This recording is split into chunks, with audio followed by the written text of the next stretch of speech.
نحمده ونصلي على رسوله الكريم اما بعد فاعوذ بالله من الشيطان الرجيم بسم الله الرحمن الرحيم رب اشرح لي صدري ويسر لي امري واحلل عقدة من لساني يفقهوا قولي۔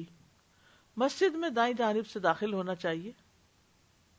ابن عمر رضی اللہ عنہما مسجد میں داخل ہونے کے لیے دائیں پاؤں اور نکلتے وقت بائیں پاؤں سے ابتدا کرتے تھے، یعنی مین ڈور سے بھی نکلتے تو پہلے بایاں پاؤں نکالتے اور پھر دایاں نکالتے۔ داخل ہوتے وقت کون سا ڈالتے؟ پہلے دایاں اور پھر بایاں۔ پھر اسی طرح جوتا بھی پہلے دایاں پہننا چاہیے۔ ابو ہریرہ رضی اللہ عنہ سے روایت ہے کہ رسول اللہ صلی اللہ علیہ وسلم نے فرمایا، جب تم میں سے کوئی شخص جوتا پہنے تو دائیں پاؤں سے ابتدا کرے، اور جب جوتا اتارے تو بائیں پاؤں سے ابتدا کرے۔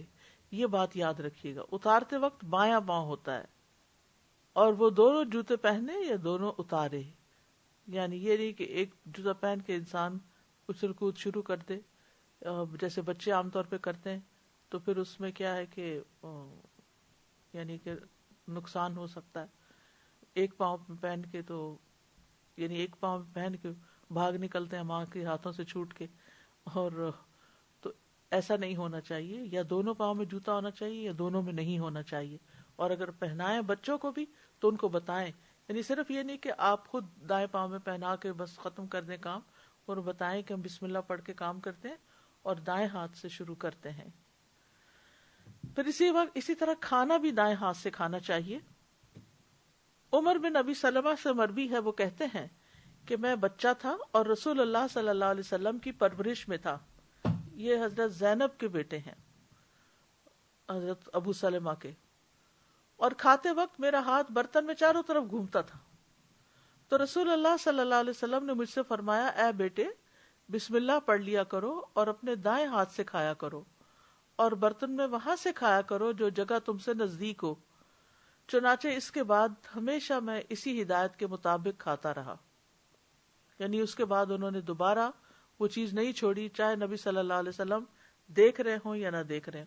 اسی کا نام تقویٰ ہے کہ جب انسان کو جب علم کی بات، سنت کی بات صحیح دلیل کے ساتھ مل جائے تو پھر وہ لوگوں کے سامنے بھی اور لوگوں کے علاوہ بھی اس پر قائم رہے۔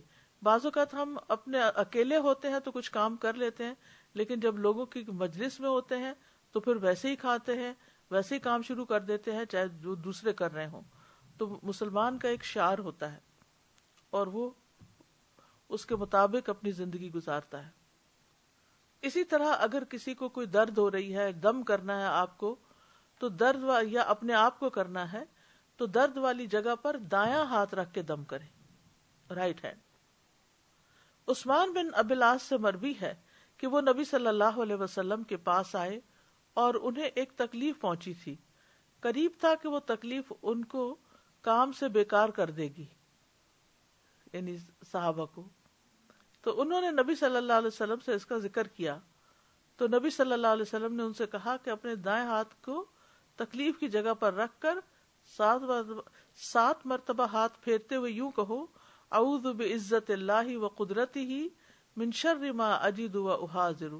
اللہ کی عزت اور قدرت کی پناہ چاہتا ہوں ہر اس شر سے جس میں مبتلا کیا جاؤں یا مبتلا ہوں۔ تو یہ درد کا بہترین نسخہ ہے کہ درد والی جگہ پر دایاں ہاتھ رکھ دیا جائے، ہتھیلی رکھ دی جائے، اور بسم اللہ پڑھ کے 3 دفعہ بسم اللہ بسم اللہ بسم اللہ، اور پھر 7 دفعہ یہ پڑھا جائے، اعوذ بعزت اللہ وقدرتہ من شر ما اجد واحاذر۔ اور ایک اور روایت میں خالی اعوذ باللہ آتا ہے، اعوذ باللہ وقدرتہ، بعزت اللہ نہیں آتا۔